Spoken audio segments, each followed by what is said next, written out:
So anyway, a lot of videos is getting put out there right now about animals acting strangely. I said a long time ago, and I said I'm gonna leave Nibiru and a lot of stuff alone, you know, at this particular time unless it get crazy. I got videos, but I ain't really showing them at this particular time.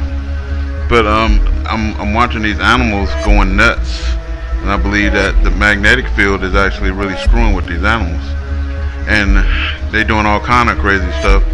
So let's go ahead and watch this video, because when I was at the store, a bird was taking its, well, one bird, they was acting weird, the birds were acting weird, and one bird was just taking itself, flinging itself up against the car.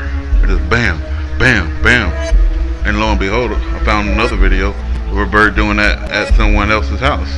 So this is not typical behavior. It's strange and out of this world. So let's watch this video.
Huh?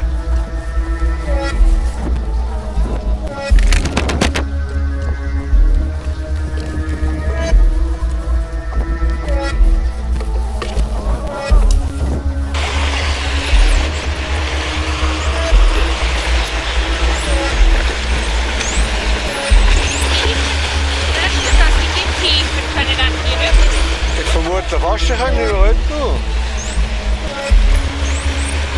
Heeft jullie angst? Dan wird es ja weer Hi guys. I just had like a weird thing happen. My horse is just freaked out. I had to put the top bits of the stables shut. My mare there is becoming more and more erratic, to the point where she barges out of her stable, even though they're out there waiting for me to bring them in every day. I got the dogs back in the house. The raccoon followed us right to the front door. Once inside, Robert, a wildlife photographer, grabbed his camera to document what he called extremely strange behavior. He would stand up on his hind legs, which I'd never seen a raccoon do before, and he would show his teeth, and then he would fall over backwards and go into almost like a comatose condition. Robert attempted to scare the raccoon away, only to find the animal was not interested in leaving. He'd come out of it, walk around, and then he'd do the same thing again. Youngstown police were called to 14 similar situations in the past 3 weeks.